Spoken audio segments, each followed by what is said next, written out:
Good afternoon, ladies and gentlemen. Guile here, and welcome back to the Forged Alliance Forever promotional series. Well, we enjoyed last ladder game, didn't we? So I thought we'd have another one, although we're going the other way with it today. That's right, it's the Masters of Mediocrity, the oligarchs of all things ordinary. It's Average Joe's day today, once again here at Guildcast. First of all, though, it's been a while since I've done it, so I know you forgive me. Going out to my newest subscribers, hello and welcome. Fantastic to have you on board. Hope you enjoy the content. And if you like what you're looking at, guys, but you're not 100% sure what it is you are looking at, the game is Supreme Commander Forged Alliance, not, I repeat, not Supreme Commander 2. It's available on Steam for £10 or $15 or whatever the equivalent is in your local currency. And all you need to do to come play with us here at FAF, it doesn't matter if you have a Steam copy or a retail copy, all you need to do is once you have the game installed, you download the Forged Alliance Forever multiplayer client, and you can find a link to that in the description below all of my videos. What will that allow me to do, Guile? I hear you say, well, it's quite simple. It'll allow you to come chat with us, come play with us, browse our replay vaults, our mod vaults, our map vaults, watch live games as and when they happen, all that jazz and much, much more. And the best part is, because it's community driven, once you've made the initial outlay for the game, there is nothing else left to pay. It's all free of charge. What could be better? Come and play with us. Do not worry, it's not as hard as it seems. Well, actually it is, but I guarantee that you will have fun trying to learn. Not that that should put you off. Alright, that's enough of the PR job. Let's get on with today's game. As we said, it's going to be a ladder match, and it's going to take place on my least favourite map of all time. That's right, Point of Reach version 4. I'm ready, you guys are ready, and the players are sure as hell ready. So let's go on over to the game zone and see how these guys are going to get on. I think that detracts from the impending tension, telling you that I can't stand this map, probably, but I wouldn't want to be called a liar. Something about the layout, I don't like to look at it, I don't like to play on it, and generally don't enjoy watching it. But today will be an exception, I promise, because, well, I can't promise because that might make me lie. But anyway, let's take a look at our players up here at the top in the blue corner. It's none other than hornyRobot. 10 points for him for making me chuckle. He's going Cybrin, albeit in the wrong colour, opening first land. Don't get to choose your colours, of course, in ladder. And next up, down here at the bottom, in the red corner, who better than an electrician to sort out the issues with a hornyRobot? Fantastic. I swear I had nothing to do with this. It is just one of those strange things that crops up on FAF. But well done to you guys for playing the game, and he is opening first land. Now, I know you guys like to look at your openings. I think you probably care a little bit more about openings when it comes to the pro games rather than the Joe games, but we'll take a look at it anyway, because it takes a while for Point of Reach to heat up. You can probably knock this to +1 as we go. So hornyRobot, similar opening there to the two guys in the Badlands game, the previous cast there. The T1P gen nestled in next to the first factory and the first mass extractor. I think it's fair to say Electrician taking the more classical approach, the two T1P gens away from the mass extractor on the land factory, but still getting a adjacency bonus for the land factory from the mechs. Both of these guys are going to get a air factory online after they pick up the hydro. hornyRobot has used the build capacity on the commander to help assist construction in that area, whereas Electrician is heading out east, and looks like he is going to proceed on his Todd to the southeast island there. Build order already queued up for the mech, so that is where he is heading. I think we can afford to go back to single screen now. Engineers starting to split out from the main bases as well. So one heading out west there to that small island right at the bottom of the screen. Two splitting in opposite directions off for hornyRobot. He's going to send one engineer to do the job that Electrician is sending his commander to do. So very consistent and normal behavior for Point of Reach is to go straight for some transports, because of course island game, lots of distance to cover. Get your build capacity out across the map ASAP, and that's what he's doing. 4 engineers on board, heading to the 3 o'clock position there for hornyRobot, and a slightly less aggressive opening there for Electrician. He has opened Air Scout Interceptor first. Are we getting a courier on the way? Yes, we are, and that is now complete. So Electrician going to make a move now. Which side of the map will he head, I wonder? It's always interesting when they pick the same side island Typically, though, you usually see this kind of format, so top going to the right and bottom going to the left. It puts the islands here where there's a couple of mexes kind of in your sphere of influence. You can hold them off here, and it keeps these safe, which in total will yield a little bit more mass. And that's exactly what's happening here. Electrician heading out over here. Only 2 engineers on board. I'm wondering if he missed a couple of engies or just decided to leave them at base. 3 still assisting the air factory. They're working on a second courier. A little bit of air engagement in the center meanwhile. Interceptor was down there for an electrician in the first exchange. So first blood there to hornyRobot, who's trying to chase down their air scout. He's followed it everywhere around the center of the map and eventually breaks off, moving out west, sensing there might be a transport to kill, but he's a little late to that party. One of the engineers dropped off initially. Electrician looking like he wants to spread out, and then thinks, hang on a minute, I've only got 2 engineers here. I'm going to need all the build capacity I can muster to expand quickly at this position. Another skyhook inbound. Is that going to drop off on this island as well? No. So hornyRobot making a play for the 9 o'clock position island in the west as well. He might not make it though. Electrician inbound with some inties. He's gotten on to the rear of that transport. It's going to be very close. Down goes the skyhook, but 3 engineers will survive. 45 hit points apiece. A lot of damage taken through the fall there, but they're online. That's all that matters. Ultimately still in place to cause trouble. hornyRobot dispatches interceptors to return the favor, and it seems like he has a slight numerical advantage in terms of air power on the field at present.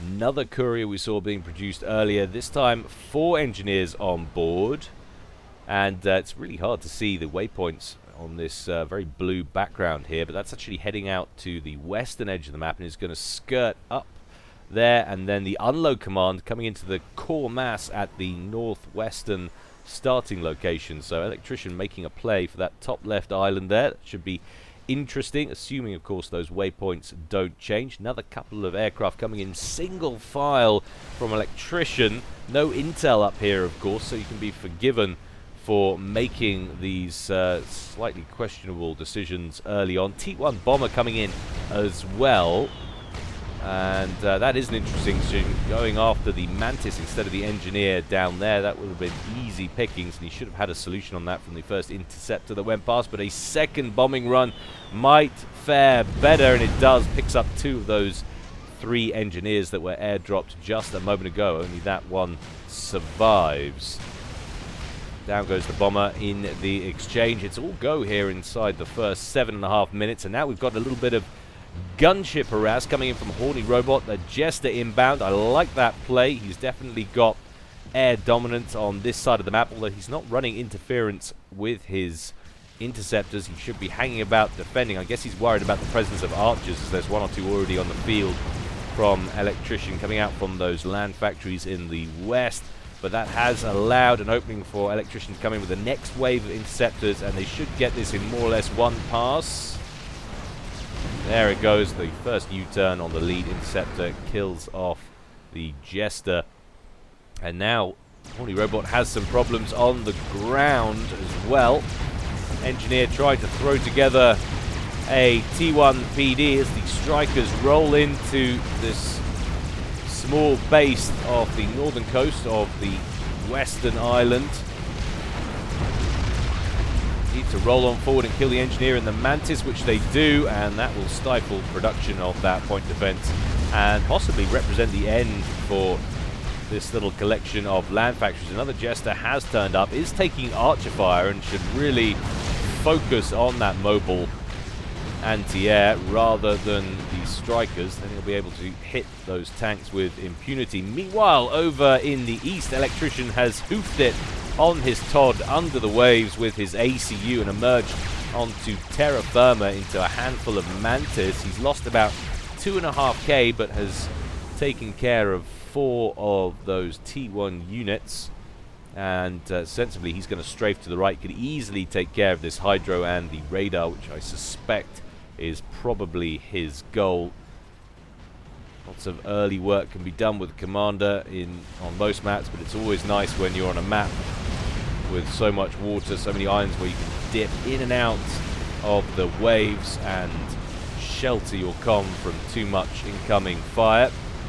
Another air exchange out the west, going well for hornyRobot, but it does look like he is going to lose the last land factory there. You can see he's paused production, which is a wise move. Now, the air transport we saw coming up to the top left didn't actually end up landing in the vicinity of the core mass. Instead, dropped off towards the bay area up here, which is actually a pretty good move. It gives him a little bit more leeway, time to get some units out and create a buffer zone between him and any structures being built up here by hornyRobot. Now, we do have some engineers up front working on point defense. He wants to stall this attack, especially after what's just happened at the 9 o'clock position. I don't blame him.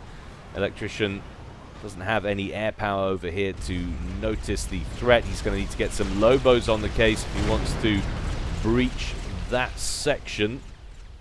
Meanwhile, over in the east there, Electrician did dip out of the waves, took care of both the radar and the hydro. I feel like he could have been a bit bolder there and taken care of the land factory, or maybe one or two mexes as well, but he didn't want to push it. That's fair enough. A couple of Tiger Sharks heading north from Electrician. We can finally stop to talk about the naval power. It's absolutely crucial, of course, on a map like this. So we've got nearly 4 T1 factories online for Electrician at the bottom, one factory at T2, the HQ, online and working on a destroyer as we speak.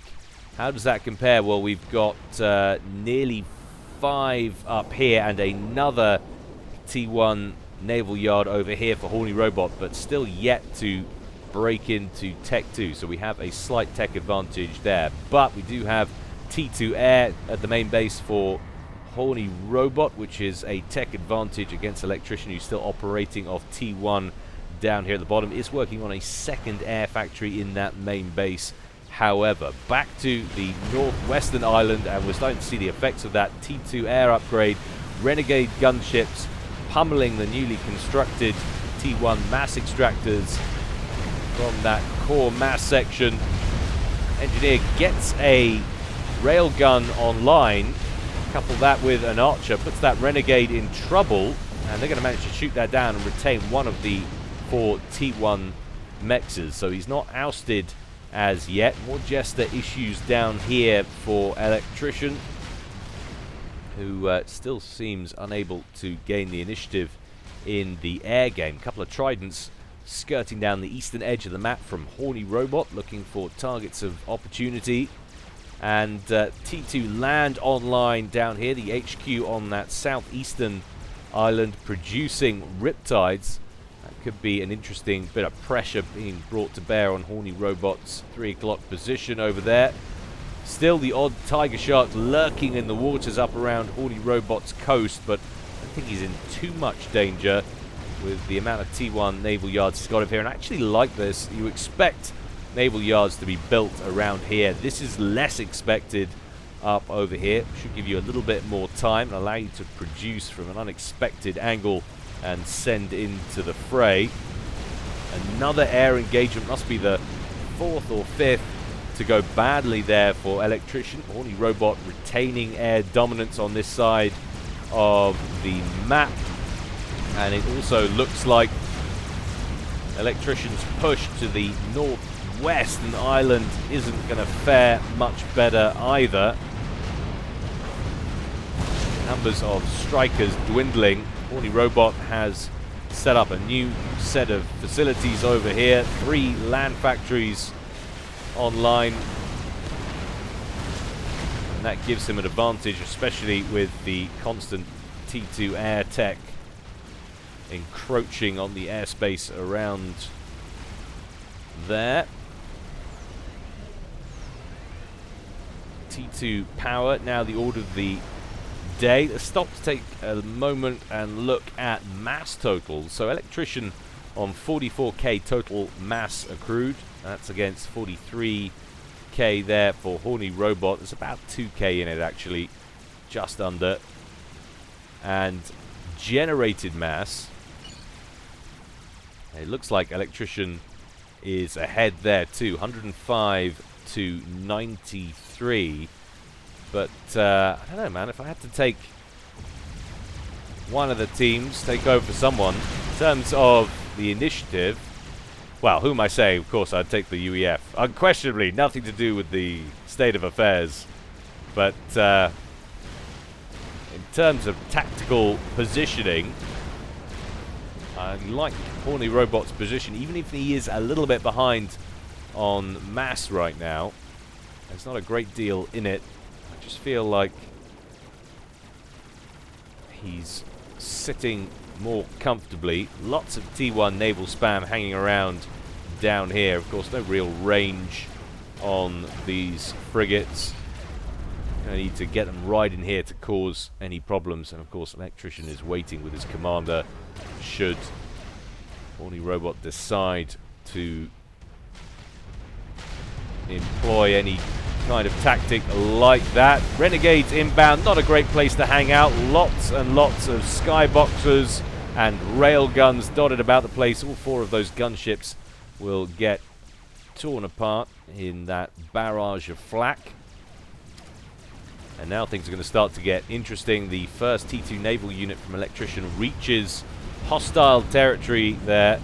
hornyRobot's main island under pressure. He's got a lot of T1 power though. Is he going to bring it to bear, or is he going to allow the units back here to take care of it? Well, we're up to T2 as well, and he's working on a Barracuda. The Electrician's going to have any hope of causing any major damage here. He's going to have to take care of that factory before it completes that Barracuda. Build capacity immediately targeted. We do have NGs up here working on a nanite torpedo array, T2 torpedo launcher, but will he run out of engineers before that completes? That's the question. Trident still wailing away on the destroyer. Only 375 hit points remain on that. He should just take care of it, because why not? All the engineers are dead. The Tiger Sharks need to focus now on the slivers. There they go. Couple more frigates inbound from the east, and that has distracted the destroyer long enough for the Barracuda to complete. I don't think he would have had the firepower to chew through all the hit points on that T2 factory anyway. And there goes the T2 submarine killer, the Barracuda, and that will be a comfortable hold up in the main area for hornyRobot, who completes his resource upgrade. And a governor getting caught out by a convoy of frigates in the center. Now, as devastating as the cruisers will be on this map, as and when Electrician gains naval dominance, which you hope he will in the late game, being he's running UEF. Personally, I would actually stick with mass destroyer production until I was satisfied that I had nothing else to worry about on that front, and then switch to cruiser production. I can understand though as well, there's a pretty severe threat from the air in this game, so cruisers might seem like a good option on that side of things as well. But I think more than likely he just wanted to jump at the chance to sting his opponent at range. A couple of the mass extractors out of commission here. I have no doubt that was down to the governor's, or the governor as it passed the center there. Another destroyer working its way up the map. Second Barracuda at about 45% complete. That's always the problem, of course, and you keep sending them up. It takes so long for units to traverse that. By the time they get there, they might have had the advantage when they were produced, but by the time they get there, that advantage has dissipated. At this time, that second destroyer heading off towards the other naval yards up here. It's going to run into one Barracuda, 3 Tridents and a sliver.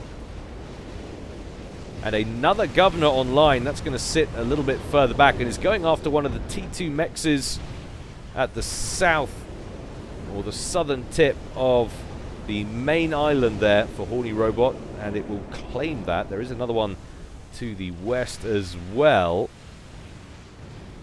hornyRobot does not like what he sees there. Is issuing commands to just about everything to stack that sector on the map. Corsairs come in, land a couple of hits, take that cruiser down to just below 2,000 hit points, but they're both going to get beaten up in the first pass, and 3 Valiant destroyers and 4 Tiger shots appear at the perfect time. Those Barracudas trying to chase down the governor, and they might still do it. There it goes. They won't mind losing those submarines to take care of the cruiser and take the pressure off.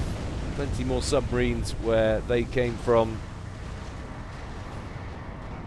That one lone renegade with 5 kills to its name has just kind of dropped down here and has been picking off mass extractors, now heading north in the nick of time, although might get caught by pursuing interceptors. And with that many locking on, it won't take too long to deal with it. There it goes.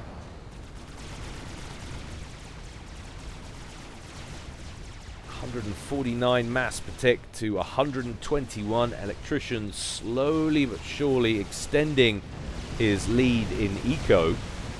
103 mass total accrued, 104 there against 99 from hornyRobot, so it's about a 5k mass differential between these guys. Wagner incursion over at the 9 o'clock position in the west from hornyRobot. Plenty of riptides lying in wait, and that has really spurred Electrician to get some more point defense online. Electrician not focusing too much on harassing the fringe island. He's totally concerned at the moment with trying to shut down hornyRobot's navy, and so we've got 3 Barracudas left but lots of destroyers, and he might just do it here.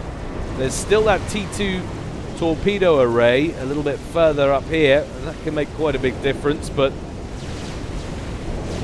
a strap bomber will certainly make a big difference. So hornyRobot hits T3 air, has a strap bomber and a Gemini ASF out already, hits at about 23 minutes and now starts to harass those destroyers. That is in the nick of frickin' time, and that will absolutely annihilate everything that's coming forward. No governors on the way in, so a modest amount of anti-air going after that Revenant.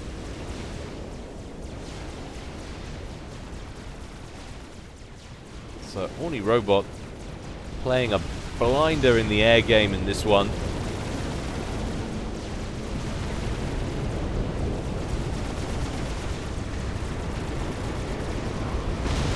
And there goes the last destroyer. Another one coming in around the bottom of the island, and 3 Tiger Sharks heading up towards up here. Now this is interesting. So he set riptides up and he's dealt with the HQ, but because he already started construction of all of these vessels, it's going to complete those before denying them the ability to produce any more. So you see that Barracuda rolling off, and then we have a frigate, and I think that's wrong. I think when the T2 Naval HQ goes down, any T2 vessels being constructed should be deleted, because that would really insert incentive to go after those headquarters buildings, really make them the priority targets that they should be.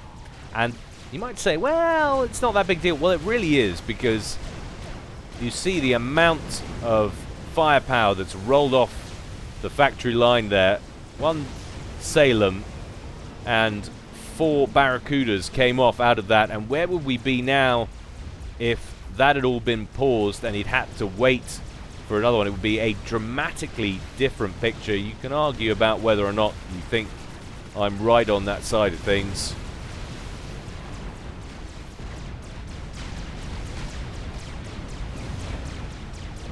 That is, of course, if it is even technically possible to set up or mod the game to do that. I'm sure it wouldn't be impossible.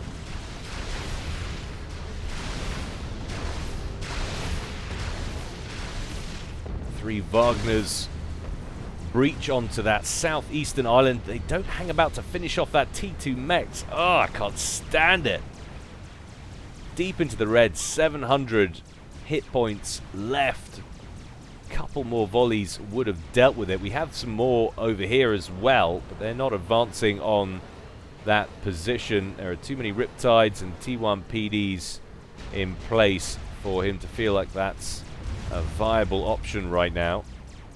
And now we're starting to see the number of governors increase. We've got one up here that's hitting out against mass extractors on the northwestern island. We've got two in the middle, sorry, going after the positions on the 3 o'clock island, and another one over here that's hitting out even further to the east.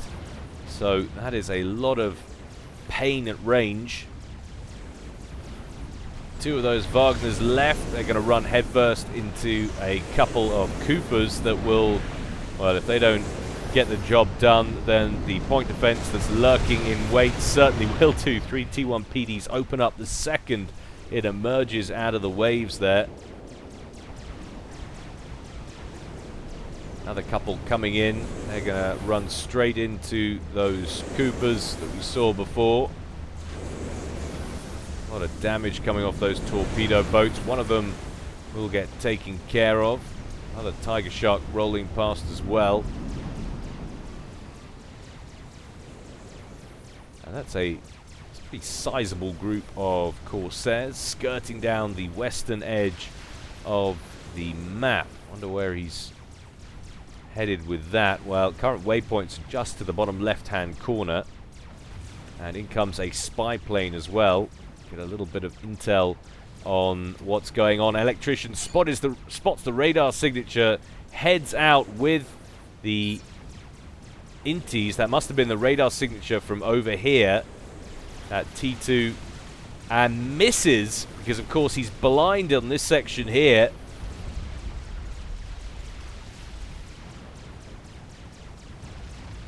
Question is, what is his target? We have a T2 mech that's pretty well exposed over here. Could potentially come in after that T3 P-Gen. Virtually no anti-aircraft firepower on the way in. Large naval battle brewing up here.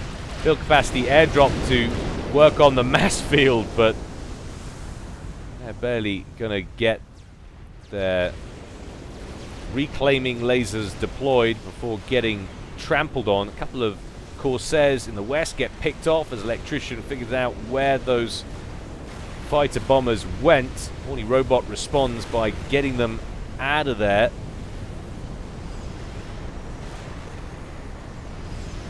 No, they look like they're going after the naval headquarters. He wants to repay the favor that he was dealt earlier, and that might be a bit of a missed opportunity there. And you see, that would have taken out that exposed fusion reactor quite comfortably. And he wouldn't know it, but it would have bottlenecked him on power, I'm pretty sure. But look at this counter push now from hornyRobot. Barracudas and Tridents heading south.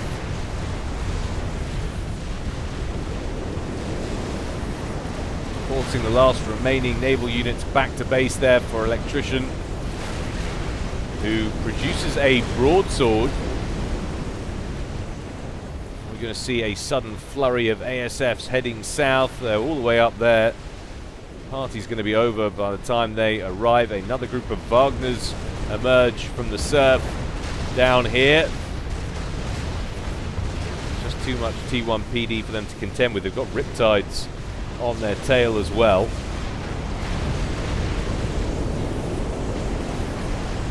But again, every time either one of these players gets their naval forces in position to start work on attacking the base, they run out of naval units. So 2 Barracudas still alive over here, picking off engineers as they come out to reclaim the wrecks. But a sizable mass lead now for Electrician, not in generated mass, but in total mass accrued. 223 against 223k mass is pretty serious stuff. Well, I suppose we do have an advantage potentially as well. Always hard to tell there on generated eco with the influx of reclaim dropping into that window.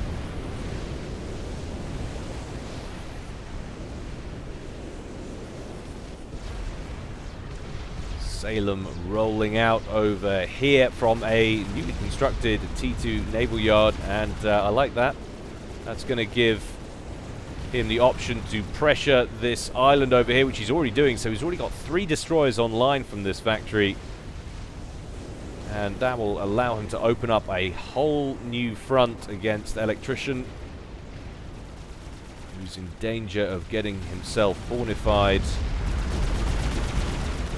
Riptides roll in straight after the engineers, assisting that naval yard. Can they keep up with the damage being dealt by the Riptides is the question. In comes a Wagner, dishes out some pain from the coast, and the engineers just struggling to keep up with it. Can't quite manage it, and that is going to go down. So for the moment at least, Electrician puts a stop to naval production in that portion of the map, but it doesn't really help things in the short term. Over here, 2 Salems kicking 7 shades of proverbial poo out of Electrician at the 9 o'clock position.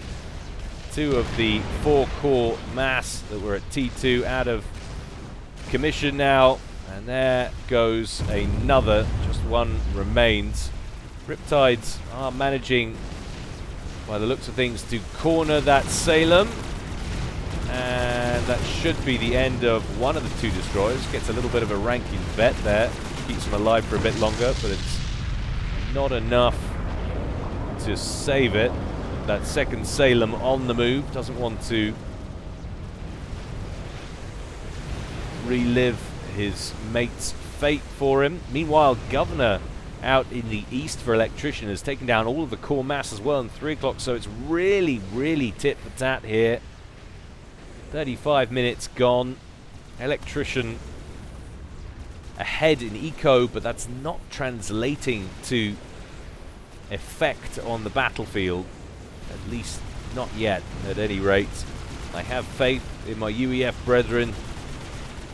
I have faith in the guy who dared to play a ladder match and not pick Cybran.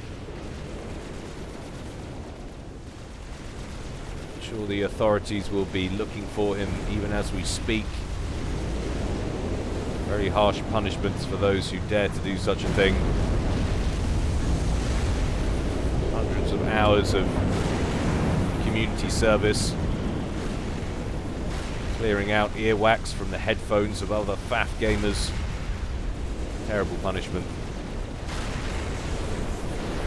Barracudas just plonked right in the middle of the map, eating Coopers as they roll past.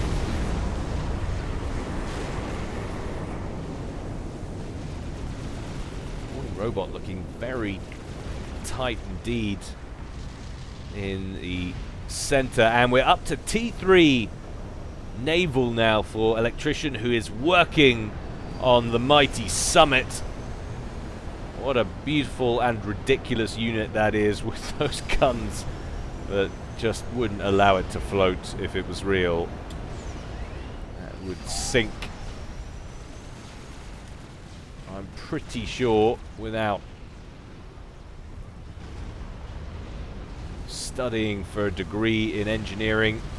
Pretty certain I've done enough study with small boats in the bathtub to know how that works.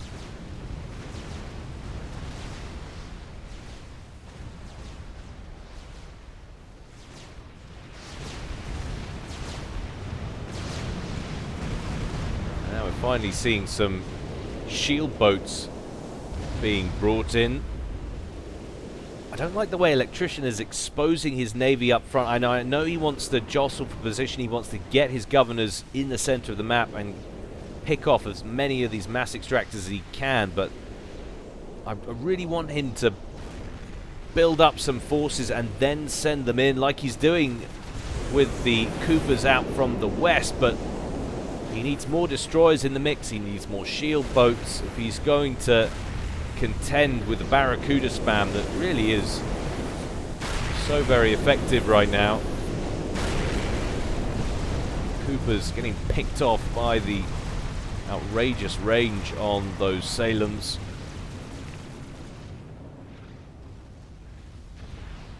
Another couple of Riptides just making it past the defenses up at the top left there for Electrician, and is going to start wailing away once again on that naval yard that's recently been resurrected. Where are we up here? Well, we're still working off T2 up here. No plans, it would seem, as yet to progress to Tech 3. Where's that summit? Well, that summit is complete now with those ridiculous guns and heading north.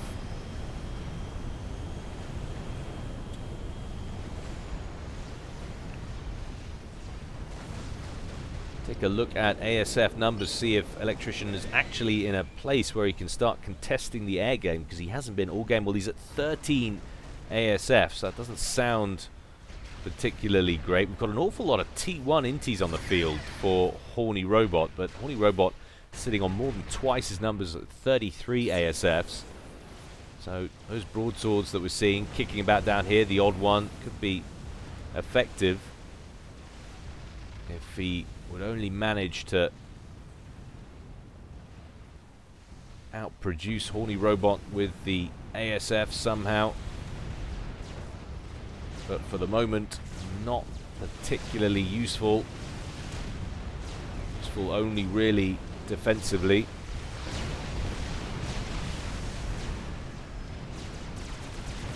Now, are we going to see how good Electrician is with his predictive fire?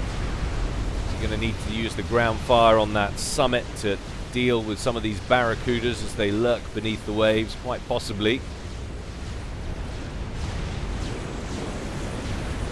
One governor in the mix under shield coverage there. More than enough to deter hornyRobot's Air Force. Another group of Wagners breach onto that bottom right, and look out! I spy with my slightly gammy eye a nuke launcher still a ways off from that first missile. Looks to be about 25% complete on the nuke inside. Do we have strategic missile defense? Well, not seeing it. So that could be interesting in about 5 or 10 minutes time. 42 minutes gone in this one. It's already turned into an absolute corker, and look at the amount of destroyers that's lying in wait for Electrician as he rolls up into the bay there. Very ill-advised indeed.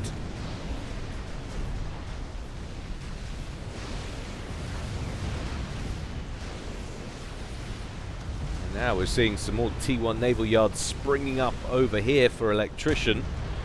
Are we going to see mass T1 naval spam on the cards? Try and absorb some of the incoming fire, buy some time for his destroyers and his battleship to dish out enough pain to subdue hornyRobot's navy.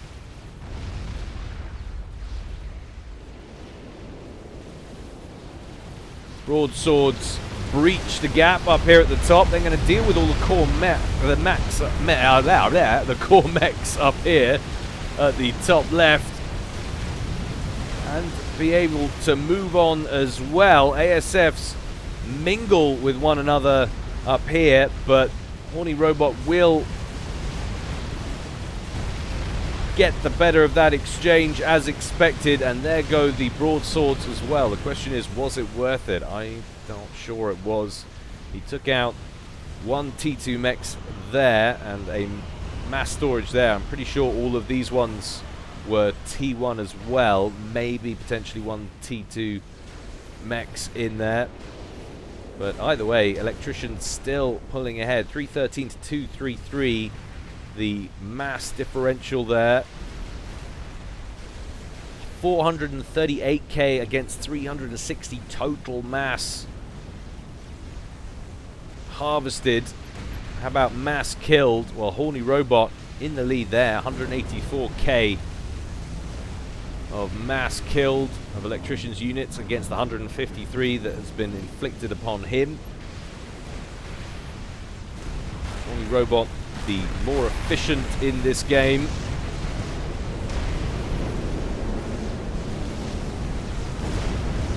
Oh, that Salem takes a volley full in the face, survives with 250 hit points.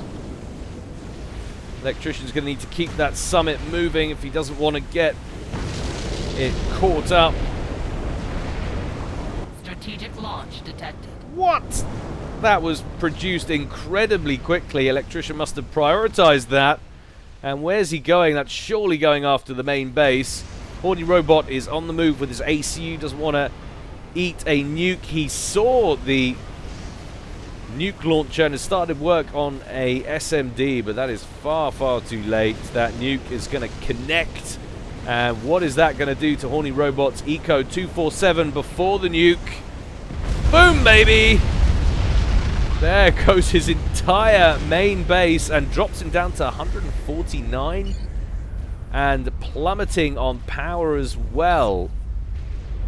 But things looking pretty good on the naval side of things. An enormous T2 fleet he's amassed there with Barracudas and Salems. He needs to make it count, because if he can't, this game is probably all over in favor of Electrician.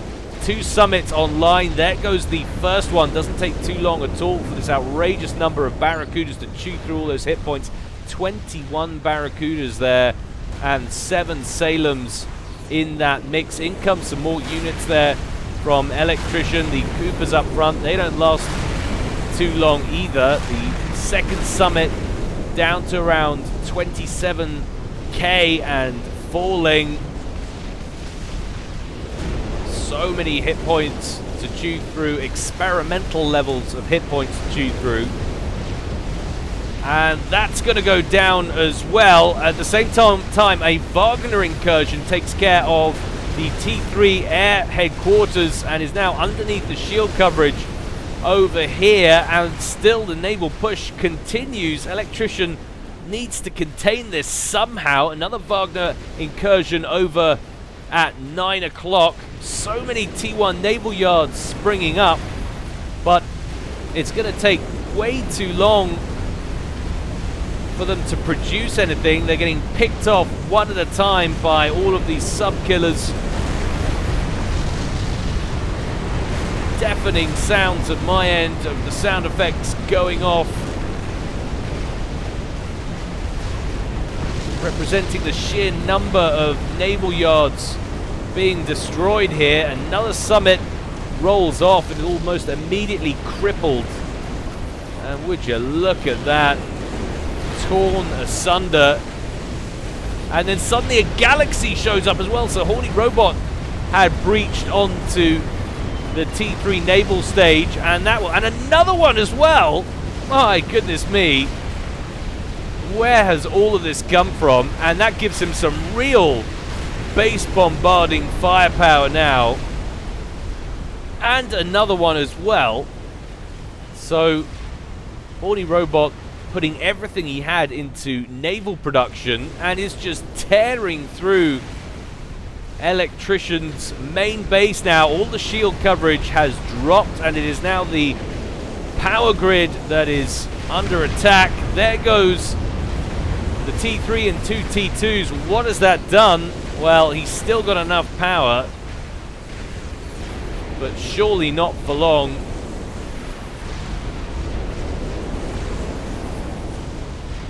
Those two galaxies will absolutely rip through Electrician's base. Another summit was completed, but that's very nearly dead.